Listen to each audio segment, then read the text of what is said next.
Assalamualaikum warahmatullahi wabarakatuh. Perkenalkan, nama saya Muhammad Rifki Fauzan dari Farmasi 4B. Di sini saya akan menjelaskan mengenai analisis pemanis pada makanan untuk memenuhi tugas dari mata kuliah AKBM. Analisis pemanis pada makanan.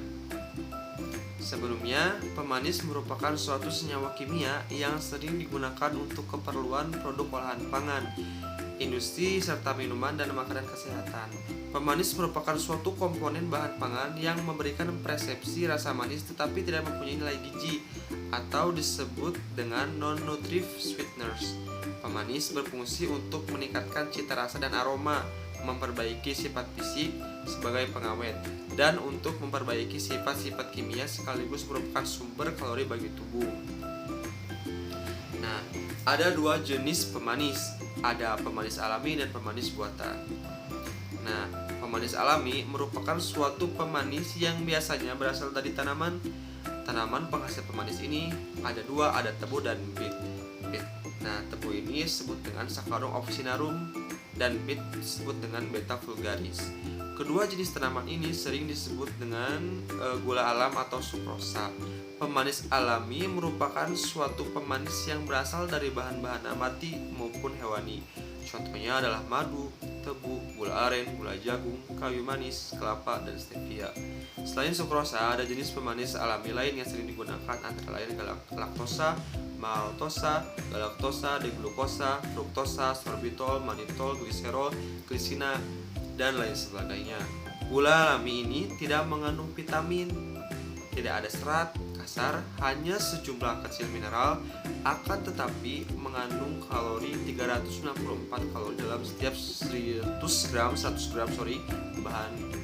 bahan. Nah, pemanis buatan, apa itu pemanis buatan? Pemanis buatan merupakan suatu senyawa hasil sintesis melalui reaksi-reaksi kimia di laboratorium maupun skala industri.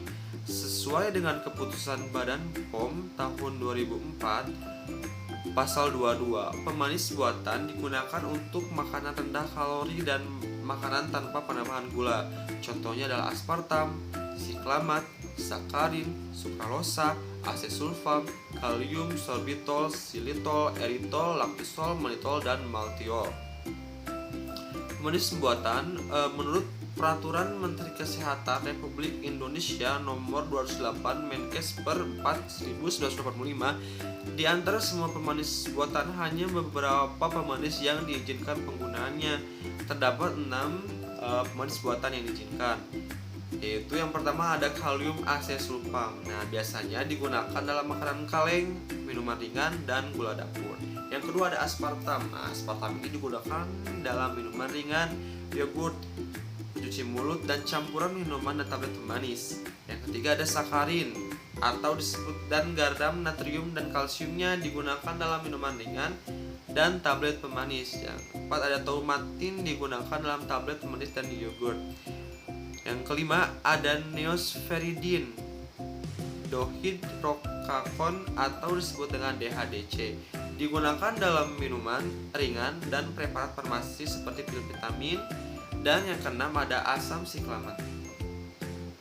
Nah, di sini saya akan menjelaskan mengenai aspartam ya. Aspartam ini merupakan suatu zat adiktif yang dari sumbernya berasal dari buatan. Aspartam juga mempunyai kalori sedang dengan tingkat kemanisan 200 kali lebih manis dari gula pasir. Aspartam dapat terhidrolisis dan kehilangan manis ketika bereaksi dengan air. Yang kedua ada sakarin. Nah, sakarin ini memiliki tingkat kemanisan kurang dari lebih dari 300 kali lebih manis dibanding gula pasir. Penggunaan sakarin tidak boleh melampaui batas maksimal yang ditetapkan karena mempunyai sifat karsinogenik dan dapat menimbulkan kanker. Kadar sakarin yang diperbolehkan ialah 50-300 mg. Sakarin hanya boleh digunakan untuk makanan rendah kalori dengan batas maksimal 0,5 mg kilogram berat badan per hari. Yang ketiga ada siklamat. Nah, siklamat ini merupakan suatu pemanis sintetis non kalori yang diperbolehkan untuk dikonsumsi di Indonesia. Dalam perdagangan dikenal sebagai asbudin atau sukharil. Tingkat kemanisan yang dihasilkan kurang lebih dari 30 kali lebih manis dari gula pasir. Beberapa negara melarang penggunaan siklamat karena bersifat karsinogenik. Batas maksimum untuk penggunaan siklamat 500 sampai 3000 mg per kilogram bahan makanan. Yang keempat adalah sorbitol. Nah, sorbitol adalah jenis pemanis golongan gula alkohol. Meskipun tergolong gula alkohol, pemanis ini sama sekali tidak mengandung senyawa alkohol etanol yang menyebabkan efek mabuk.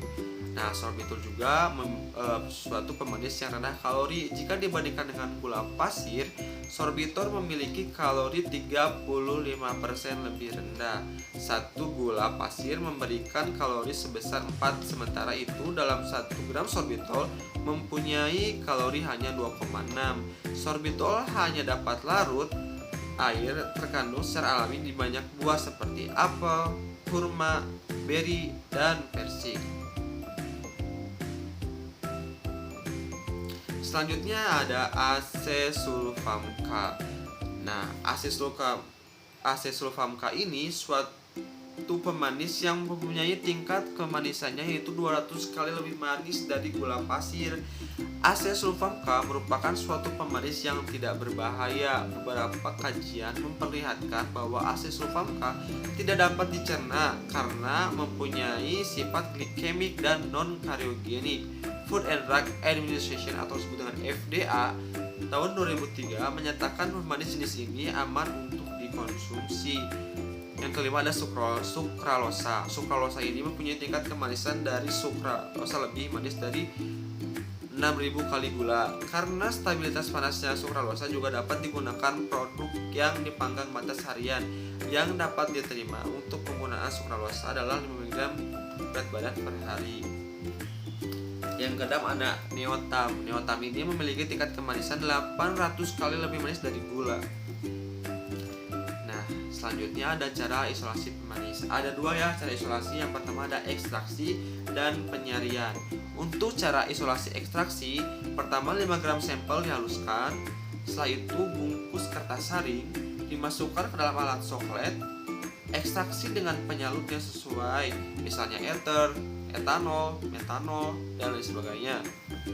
A21-22 siklus, cairan yang sudah tidak berwarna pekat, keluarkan hasil sarian dan keringkan, timbang bobot ekstrak. Yang kedua ada cara penyarian ya. Dengan cara 3 gram sampel dihaluskan, larutkan dalam aquades, saring, filtrat dimasukkan dalam corong pisah, tambahkan larutan penyari atau ether kloroform, keluarkan lapisan ether atau kloroform. Nah, berikut adalah metode analisis pemanis pada bahan makanan. Ada dua cara, yang pertama kualitatif dan kuantitatif. Nah, di sini saya akan menjelaskan ada sakarin, siklamat, aspartam, dan sorbitol. Yang pertama itu sakarin ya. Sakarin ini mempunyai bentuk kristal putih, tidak berbau aromatik lemah dan mudah larut dalam air serta berasa manis. Sakarin juga sebagai pemanis buatan digunakan dalam bentuk garam, kalsium, kalium, dan natrium sakarin. Sakarin memiliki tingkat kemanisan relatif sebesar 300 sampai 500 kali tingkat kemanisan sukrosa dengan tanpa nilai kalori. Biasanya digunakan dalam produk makanan ataupun minuman seperti soft drink, permen, selai, dan lain sebagainya. Batas maksimum penggunaan sakarin menurut Acceptable Daily Intake yang dikeluarkan oleh FAO ialah kurang lebih dari 250 ppm. ADI atau kebutuhan per orang per hari untuk sakarin adalah 50 kg per berat badan. Nah, berikut adalah uji kualitatif sakarin. Yang pertama yaitu uji resorsinol ya. Nah, yang pertama ada preparasi sampel. 10 mg sampel ditambahkan 50 gram resorsinol. Setelah itu tambahkan H2SO4 pekat, panaskan. Setelah itu didinginkan. Tambahkan lagi 10 mg H2O ditambah NaOH 5M berlebih. Hasil positif terbentuk warna hijau, artinya berfluoresensi. Nah, berikut adalah untuk uji kuantitatifnya menggunakan titrasi alkalimetri. Yang pertama seperti biasa preparasi sampel, lalu sampel 10 ml diasamkan dengan HCl 3%, dimasukkan ke dalam ekstraksi 25 ml, diambil lapisan ekstrak ether, tambahkan 75 ml air panas, lalu titrasi dengan NaOH 0,1 N, ditambahkan indikator fenolflatein. Catat volume titrasinya. Selanjutnya yang kedua ada siklamat. Nah, siklamat ini mempunyai ciri-ciri kristal putih, tidak berbau, tidak berwarna, mudah larut dalam air maupun etanol, serta berasa manis dan tahan panas. Sebagai pemanis buatan digunakan dalam bentuk garam, kalium, natrium, siklamat. Tidak menimbulkan aftertaste sehingga banyak digunakan terutama dalam produk minuman ringan. Batas maksimum penggunaan siklamat ini menurut ADI yaitu 500 sampai 3000 ppm. Nah, berikut adalah analisis kualitatif pada siklamat. Ada uji pengendapan. Nah, apa itu uji pengendapan? Yang pertama, lakukan dengan preparasi sampel. Setelah itu tambahkan 10 ml sampel, tambahkan 2 ml H2O dalam air Meyer, disaring, diasamkan dengan HCl, ditambahkan 1 ml BaCl2, lalu tambahkan 1 ml larutan NaO2. Jika muncul endapan putih, maka sampel mengandung siklamat. Nah, setelah itu ada analisis kuantitatif siklamat menggunakan titrasi nitrimetri. Yang pertama, lakukan preparasi sampel. 10 ml sampel ditambahkan 45 ml H2O, tambahkan HCl pekat dalam air Meyer, ditambahkan 5 tetes indikator troveolin O, tambah 3 tetes metil biru, lalu titrasi dengan baku NaNO2 0,1 m, catat volume titrasinya. Yang ketiga ada aspartam. Nah, aspartam ini mempunyai ciri-ciri tidak berbau, berbentuk tepung, kristal berwarna putih, sedikit larut dalam air dan berasa manis. Biasanya digunakan pada aneka bahan makanan ataupun minuman, bersifat stabil pada kondisi kering. Ketika kering namun tidak tahan panas, aspartam merupakan zat adiktif yang berasal dari sumbernya adalah pemanis rendah kalori yang dibuat terutama dari 2 asam amino dan asam fenilalanin. Uji kualitatif aspartam ini yang pertama yaitu uji KLT ya. Dengan cara KLT, lakukan preparasi sampel di mana fase diamnya, lalu sampel ditetorkan pada silika. Setelah itu noda dilihat di bawah lampu UV pada panjang gelombang 254 nm. Warna coklat menunjukkan adanya aspartam dengan RF 0,43. Nah, selanjutnya ada uji kualitatif aspartam. Untuk uji kualitatif aspartam ini menggunakan uji KCKT, di mana preparasi sampel, fase gerak, laju alir 1,0, detektor ultraviolet 220 nm, sampel disaring dengan filter 0,45 um, kemudian diinjeksikan ke dalam kromatografi cair kinerja tinggi. Yang terakhir ada sorbitol. Nah, sorbitol ini mempunyai bersifat granul atau kristal berwarna putih dengan titik keleleh berkisar antara 89 derajat sampai 101 derajat Celcius, higroskopis dan mempunyai rasa yang manis. Sorbitol ini juga memiliki tingkat kemanisan relatif sama dengan 0,5 sampai 0,7 kali tingkat kemanisan sukrosa dengan nilai kalori sebesar 2,6 kg atau setara dengan 10,87 kJ per gram. Sorbitol juga termasuk dengan golongan GRAS sehingga aman dikonsumsi manusia, tidak menyebabkan karies pada gigi dan sangat bermanfaat sebagai pengganti gula bagi penderita diabetes dan diet rendah kalori. Berikut adalah analisis kualitatif sorbitol. Untuk analisisnya, ambil sampel 4 ml, lalu tambahkan 7 ml metanol P, 1 ml benzaldehid P, dan 1 ml asam klorida P. Kocok dalam pengocok mekanik hingga berbentuk hablur seiring dengan penghisapan. Lalu larutkan hablur dengan 20 ml air mendidih yang mengandung 1 gram natrium bikarbonat P. Saring selagi panas, dinginkan filtrat, saring dengan penghisapan, cuci dengan 5 ml campuran metanol V, dan air volume yang sama. Keringkan di udara, suhu lembur hablur antara 174 derajat dan 179 derajat Celcius.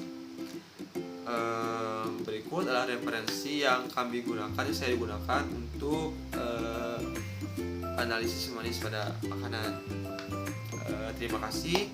Mohon maaf bila kekurangan. Wassalamualaikum warahmatullahi wabarakatuh.